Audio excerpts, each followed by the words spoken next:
करते हैं बहुत ही अच्छे होंगे। दोस्तों, आज से मैं आप लोगों के लिए जीके जीएस की एक सीरीज़ शुरू कर रहा हूं, जिसमें करीब 50 प्लस क्वेश्चंस होंगे जो जीके जीएस से संबंधित होंगे, जो आपके आगामी एग्जाम के लिए बहुत ही फ़ायदेमंद साबित होंगे। जो आगामी एग्जाम होने वाला है बीएसएससी सीजीएल का, और फिर जो बिहार दरोगा का जो वैकेंसी आएगा, तो उसके लिए आपको अभी से ही तैयारी कर देनी चाहिए। तो मैं आज से आप लोगों के लिए स्टैटिक जीके की सीरीज़ शुरू कर रहा हूँ। तो दोस्तों, मेरे इस प्रयास को आशा करते हैं बहुत ही अच्छे तरीके से आप गंभीरता के साथ इस जीके को देखेंगे और अपने को उसको कंठस्थ करेंगे। चलिए शुरू करते हैं अपना टॉपिक। पहला सवाल है मेरा, यहाँ आप देख सकते हैं सीरीज की स्टैटिक जीके जीएस की सीरीज है।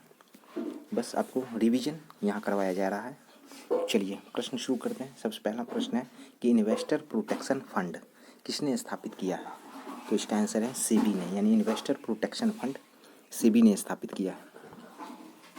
दूसरा प्रश्न है कि कुंडापुर और कारवार कच्छ वनस्पति स्थान कहाँ है? यानी कुंडापुर और कारवार कच्छ जो वनस्पति स्थान है वो कहाँ है? तो इसका उत्तर है कर्नाटक में। चलिए अगला प्रश्न देखते हैं, थर्ड नंबर। तो यहाँ हम लोग देखेंगे थर्ड नंबर में हम लोग को भारत की प्रथम बहुउद्देशीय परियोजना कौन सी नदी पर बनाई गई है? यानी दामोदर नदी पर बनाई गई है भारत की प्रथम बहुउद्देशीय परियोजना। चौथा प्रश्न है कि धान की खेती के लिए उत्तम मिट्टी कौन सा है? जी हाँ दोस्तों, धान की खेती के लिए उत्तम मिट्टी कौन सा है? तो वो है दोमट मिट्टी। यानी दोमट मिट्टी में धान की खेती और उसकी पैदावार बहुत ही ज़्यादा होती है। पांचवा प्रश्न है कि हैवी इलेक्ट्रिकल से संबंधित शहर कौन है? यानी हैवी इलेक्ट्रिकल से संबंधित शहर है भोपाल, यानी मध्य प्रदेश की राजधानी भोपाल। छठा प्रश्न है कि राष्ट्रीय एकता दिवस कब मनाया जाता है? यानी राष्ट्रीय नेशनल यूनिटी डे कब मनाया जाता है? 19 नवंबर को मनाया जाता है। और अगला प्रश्न है कि मलेरिया दिवस, जी हाँ दोस्तों, मलेरिया दिवस कब मनाया जाता है? 25 अगस्त को मनाया जाता है। चलिए अगला प्रश्न देखते हैं कि संचयिका दिवस, यानी संचयिका दिवस कब मनाया जाता है? तो ये 15 सितंबर को मनाया जाता है। अगला प्रश्न है कि सामाजिक अधिकारिता स्मृति दिवस कब मनाया जाता है? तो ये 20 मार्च को मनाया जाता है, सामाजिक अधिकारिता स्मृति दिवस। 10वां सवाल है कि ग्रीन चैनल है एक, यानी ग्रीन चैनल एक क्या है? वो डाक सेवा है। अगला प्रश्न है कि भारत में डाक सूचकांक प्रणाली की शुरुआत कब हुई है? जी हाँ दोस्तों, यानी भारत में डाक सूचकांक जो प्रणाली है उसकी शुरुआत कब हुई है? तो 1972 में हुई है। चलिए अगला प्रश्न देखते हैं। क्विक रिवीजन हम लोग कर रहे हैं। चलिए अगला प्रश्न हम लोग देखते हैं जो स्क्रीन पर है कि भारत की जनता के संदर्भ में हिंदू शब्द का प्रथम बार प्रयोग किया था किसने? तो अरबों ने। यानी हिंद भाषा की जनता के संदर्भ में जो हिंदू शब्द है इसका प्रयोग किया था सर्वप्रथम अरबों ने। अगला प्रश्न है कि सुभाष चंद्र बोस ने सिंगापुर में दिल्ली चलो का नारा दिया था। यानी ऐसे समझिए इसको कि दिल्ली चलो का नारा किसने दिया था? सुभाष चंद्र बोस ने। कहाँ पर? तो सिंगापुर में। और कब? तो इसका आंसर है 1943 ईस्वी में दिया था। अगला प्रश्न देखते हैं, ये भी आया है आप लोगों के लिए, कि इसको आप लोग देखिएगा ठीक से, कि मध्य रात्रि के टकोर पर जब संसार सोता है भारत अपने जीवन एवं स्वतंत्रता के लिए जाग उठेगा। यानी ऐसा किसने कहा था? जी हाँ दोस्तों, यानी मध्य रात्रि के टकोर पर जब संसार सोता है तो भारत अपने जीवन एवं स्वतंत्रता के लिए जाग उठेगा। ऐसा किसने कहा था? तो जवाहरलाल नेहरू ने कहा था। अगला प्रश्न है कि सभी लिपियों का जन्मदाता, यानी जितने भी लिपि है सभी का जन्मदाता है ब्राह्मी लिपि। अगला प्रश्न है जैन सूत्र में कितनी लिपियों का उल्लेख है? यानी जैन सूत्र में कितने लिपियों का उल्लेख है? तो 18 लिपियों का उल्लेख है। इस तरह से आपको किसी भी क्वेश्चन में अटेम्प्ट लेना है। चलिए अगला प्रश्न देखते हैं। जैसा कि स्क्रीन पर दिख रहा होगा कि बौद्ध ग्रंथ ललित विस्तार में 89 लिपियों का उल्लेख है। आपसे क्वेश्चन ऐसे पूछ सकता है कि ललित विस्तार किस ग्रंथ से संबंधित है? तो इसका उत्तर होगा बौद्ध ग्रंथ से संबंधित है। और जो ललित विस्तार है उसमें कितनी लिपियों का उल्लेख है? तो 89 लिपियों का उल्लेख है। आप लोग इस तरह से इसको याद रखिएगा। चलिए अगला प्रश्न है कि भारत की तीसरी सर्वाधिक बोली जाने वाली भाषा कौन सी है? जी हाँ दोस्तों, यानी भारत में जो तीसरी बोली जाने वाली सर्वाधिक भाषा कौन सी है? यानी वो तेलुगु है। तो सबसे पहले हिंदी है, उसके बाद जो है बांग्ला है, उसके बाद तेलुगु है। चलिए अगला प्रश्न देखते हैं कि मुक्त विश्वविद्यालय की जो स्थापना सर्वप्रथम कहाँ हुई थी? तो वो ब्रिटेन में हुई थी। यानी ओपन यूनिवर्सिटी की स्थापना सबसे पहले ब्रिटेन में हुई थी। और उसके बाद है अगला प्रश्न इग्नू। जी हाँ दोस्तों, Indira Gandhi Indira Gandhi national open university. तो इग्नू की स्थापना कब हुई थी? 1985 ईस्वी में हुई थी, नई दिल्ली में है। चलिए अगला प्रश्न है, बहुत ही वीवीआई है कि केंद्रीय और जो विदेशी भाषा संस्थान है, जी हाँ दोस्तों, यानी केंद्रीय और विदेशी भाषा संस्थान कहाँ पर है? तो ये हैदराबाद में है, इसे आप लोग याद रखेंगे। अगला प्रश्न है कि मुगल काल में जो रेख्ता शब्द होता है वो किस भाषा को कहा गया है? जी हाँ दोस्तों, यानी मुगल काल में जो रेख्ता है वो किस भाषा को कहा गया है? तो वो उर्दू भाषा को कहा गया है रेख्ता। अगला प्रश्न है कि अमीर खुसरो ने खड़ी बोली के विकास में अग्रणी भूमिका निभाई है। जी हाँ दोस्तों, यानी अमीर खुसरो जो है वो खड़ी बोली यानी खड़ी बोली के विकास में बहुत ही अग्रणी भूमिका निभाई है। कैसा लग रहा है सेशन जरूर बताइएगा, और वीडियो पसंद आए तो लाइक और चैनल जरूर सब्सक्राइब कीजिएगा, ताकि आपको इस प्रकार की जो स्टैटिक जीके हैं उसकी सीरीज दैनिक रूप से प्रतिदिन मिलता रहे। तो चलिए अगला प्रश्न देखते हैं। बहुत ही वीवीआई इंपॉर्टेंट सेशन अभी आप लोगों का हो रहा है। तो 24 नंबर पर हम लोग आ चुके हैं। तो दूरदर्शन का दैनिक राष्ट्रीय कार्यक्रम आरंभ हुआ था कब? यानी दूरदर्शन पर जो दैनिक राष्ट्रीय कार्यक्रम है वो कब से दिखाया जाने लगा था? तो वो 1972 ईस्वी से। अगला प्रश्न है कि भक्ति संत जो रामानंद है ने अपने संदेश के प्रचार के लिए सबसे पहले किस भाषा का प्रयोग किया था? ऐसे क्वेश्चन भी पूछा जा सकता है आपसे कि भक्ति संत जो रामानंद हैं वो अपने संदेश के प्रचार के लिए सबसे पहले हिंदी भाषा का प्रयोग किए थे। चलिए अगला प्रश्न है कि भारत में जो मनी ऑर्डर प्रणाली है उसका प्रारंभ कब हुआ था? तो भारत में जो मनी ऑर्डर प्रणाली है उसका प्रारंभ 1880 ईस्वी में हुआ था। चलिए अगला प्रश्न देखते हैं जो वीवीआई है कि धार्मिक कविताओं, जी हाँ दोस्तों, यानी धार्मिक कविताओं का संकलन जो कुरल है, यानी कुरल है वो तमिल भाषा में लिखा गया है। जी हाँ दोस्तों, आपसे ऐसे पूछेगा कि कुरल जो है धार्मिक क्या है? तो धार्मिक कविताओं का संकलन है, और वो किस भाषा में है? तमिल भाषा में लिखा गया है। अगला प्रश्न है कि बेगम अख्तर जो है किस चीज़ से संबंधित है? तो जी हाँ दोस्तों, यानी बेगम अख्तर किससे संबंधित है? तो शास्त्रीय गजल और ठुमरी से संबंधित है। अगला प्रश्न है कि हिंदुस्तानी संगीत का सर्वाधिक प्राचीन घराना है। जी हाँ दोस्तों, यानी हिंदुस्तानी संगीत यानी हिंदुस्तान में जितने संगीत हैं उन सभी संगीतों में जो सबसे प्राचीन घराना है वो ग्वालियर घराना है। जी हाँ दोस्तों। चलिए अगला प्रश्न देखते हैं। बहुत ही वीवीआई सेशन होने वाला है आप लोगों के लिए, इसे जरूर लाइक और सब्सक्राइब करेंगे। चलिए आगे देखते हैं कि ग्वालियर शैली का जो आरंभ है किया था किसने? यानी ग्वालियर शैली का जो आरंभ है वो किसने किया था? तो मान सिंह तोमर ने किया था।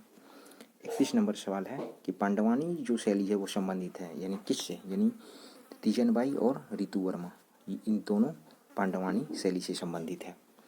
बिहार एसआई में ये पूछा हुआ है कि पांडवानी शैली से संबंधित है तीजनबाई जो छत्तीसगढ़ की है।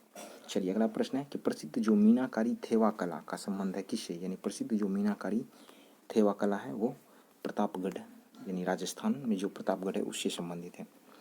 अगला प्रश्न है कि नृत्य नाटक सूरदास और शंकरिया भावाई जाति से संबंधित है। जी हाँ, यानी नृत्य नाटक जो सूरदास और शंकरिया है, नृत्य नाटक सूरदास और शंकरिया भावाई जाति से संबंधित है।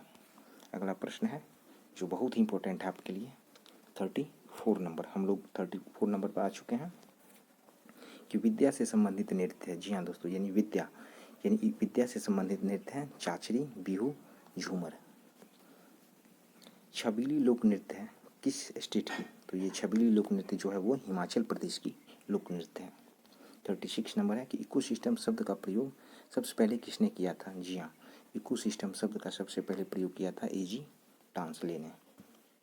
और अगला प्रश्न है कि स्पीड पे जो है स्पीड पे की सेवा शुरू की है। जी हाँ दोस्तों, स्पीड पे की सेवा शुरू की है BSNL ने यानी भारत संचार निगम लिमिटेड ने। अगला प्रश्न हम लोग देखते हैं जो बहुत ही इंपॉर्टेंट है आपके लिए। स्टैटिक जीके जो है किसी भी एग्जाम में आपको पूछ ही दिया जाता है, तो उसी सीरीज को मैं शुरू कर रहा हूँ। तो भारत में पहली बार जो है सफ़ेद बाघ को देखा गया है, कहाँ पर? रीवा में, जो कि मध्य प्रदेश में है। अगला प्रश्न है कि हैप्पी फेस स्पाइडर मकड़ी, जी हाँ दोस्तों, हैप्पी फेस स्पाइडर मकड़ी जो है वो कहाँ पाई जाती है? तो हवाई आइलैंड में पाई जाती है। अगला प्रश्न है कि शस्त्र व्यापार संधि यानी आर्म्ड ट्रेड ट्रीटी, जी हाँ दोस्तों, यानी शस्त्र व्यापार संधि अस्तित्व में आई कब? तो दिसंबर 14 में, यानी शस्त्र जो है व्यापार संधि 2014 में अस्तित्व में आई। अगला प्रश्न है जो बहुत ही वीवीआई है आपके लिए, यहाँ आप देख सकते हैं क्वेश्चन के स्टैंडर्ड को देखकर कि वीवीआई है कि दुनिया का पहला 3D मुद्रित जेट इंजन, जी हाँ दोस्तों, यानी दुनिया में जो है पहला 3D मुद्रित जेट इंजन ऑस्ट्रेलिया ने विकसित किया है। चलिए अगला प्रश्न देखते हैं कि हड़प्पावासी जो है कपास के उत्पादन में सबसे आगे थे, यानी हड़प्पावासी जो थे किस चीज़ के उत्पादन में सबसे आगे थे? कपास के उत्पादन में। 43 है कि रूसी क्रांति के दौरान जो है चेका का गठन किया गया था, किसके द्वारा? तो लेनिन के द्वारा। फिर से देखिए, रूसी क्रांति जो है उसके दौरान चेका का गठन किया गया था लेनिन के द्वारा। फिर है अगला प्रश्न कि अक्टूबर की जो क्रांति है, अक्टूबर क्रांति कहा जाता है रूसी क्रांति को, यानी रूसी क्रांति को अक्टूबर की क्रांति भी कहा जाता है। 45 नंबर पर आ गए हैं हम लोग और क्विक रिवीजन हम लोग कर रहे हैं कि रूसी साम्राज्य को राष्ट्रों का कारागार कहा था। VVI क्वेश्चन, यानी रूसी साम्राज्य को राष्ट्रों का कारागार कहा था लेनिन ने। जी हाँ दोस्तों।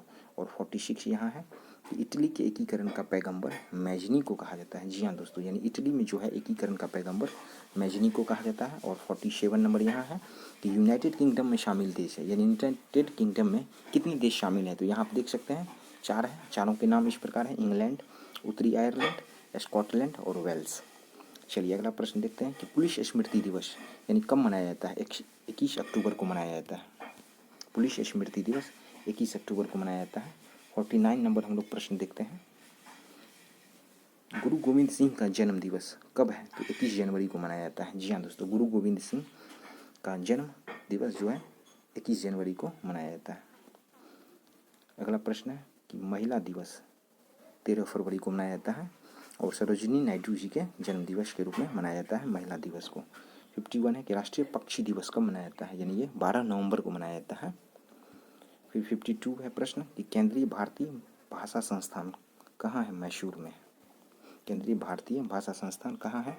मैसूर में है। अगला प्रश्न है कि जो राष्ट्रीय है, ये जो है लिखा हुआ यहाँ पर राष्ट्रीय है, ये राष्ट्रीय साक्षरता मिशन की शुरुआत कब हुई? तो 1988 में हुई थी। 54 है कि नवोदय विद्यालय में जो दाखिला होता है वो 6ठी क्लास में होता है। दोस्तों, यानी नवोदय विद्यालय में जो दाखिला होता है 6ठी क्लास में होता है। अगला प्रश्न है कि चोल शासकों की भाषा क्या थी? तमिल थी। यानी चोल शासक जो दक्षिण भारत में थे तो उसकी जो भाषा थी वो तमिल थी। चलिए अगला प्रश्न देखते हैं कि हिंदी भाषा जो है भारतीयों का 40% है, यानी पूरे भारत में जो है 40% लोग हिंदी बोलते हैं। अगला प्रश्न है कि देव भाषा संस्कृत भाषा को कहा जाता है। जी हाँ दोस्तों, यानी देव भाषा जो है संस्कृत की भाषा को देव भाषा कहा जाता है। 58 है जो इसी से संबंधित है कि प्राचीन भाषा भी संस्कृत भाषा को ही कहा जाता है, यानी देव भाषा और प्राचीन भाषा संस्कृत भाषा को ही कहा जाता है। 59 है कि इटालियन ऑफ द ईस्ट किस भाषा को कहा जाता है? जी हाँ, इटालियन ऑफ द ईस्ट जो है तेलुगु भाषा को कहा जाता है। चलिए अगला प्रश्न है कि तमिल एक प्रमुख भाषा है किस देश में? यानी सिंगापुर में जो है तमिल एक प्रमुख भाषा के रूप में दर्जा प्राप्त किया है। अगला प्रश्न है कि काठमांडू शहर यानी जो नेपाल की राजधानी जो काठमांडू है वो बागमती नदी के किनारे स्थित है। और फिर 62 है कि देवदास, बंजारे और पंथी ये सभी जो शब्द हैं वो नृत्य से संबंधित शब्द हैं, यानी देवदास, बंजारे और पंथी जो है नृत्य से संबंधित शब्द हैं। चलिए अब अगला प्रश्न देखते हैं इसी सीरीज में कि 63 यानी 63 प्रश्न हम लोग देखते हैं कि हिंदुस्तानी संगीत का घराना कौन सा है? यानी हिंदुस्तानी संगीत का घराना में किराना घराना है, ग्वालियर घराना है और आगरा घराना है। जी हाँ दोस्तों, यानी हिंदुस्तानी संगीत का घराना है किराना घराना, ग्वालियर घराना और आगरा घराना। 64 है और लोक नृत्य करने वाले को कहा जाता है क्या? यानी जो लोक नृत्य करते हैं उसको लोक नर्तक कहा जाता है। और आज का लास्ट प्रश्न है मेरा कि यहाँ आप देख सकते हैं, आज का लास्ट प्रश्न है कि लाल कुर्ती नामक जो सेना है उसका गठन किसने किया था? यानी लाल कुर्ती नामक सेना का गठन किसने किया था? तो यहाँ आप देख सकते हैं कि कैमूर ने। जी हाँ दोस्तों, यानी लाल कुर्ती जो नामक सेना का गठन किसने किया था? तो कैमूर ने।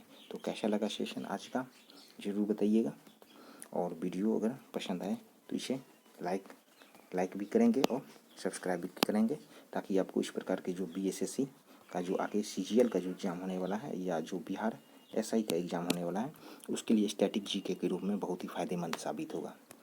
तो धन्यवाद दोस्तों।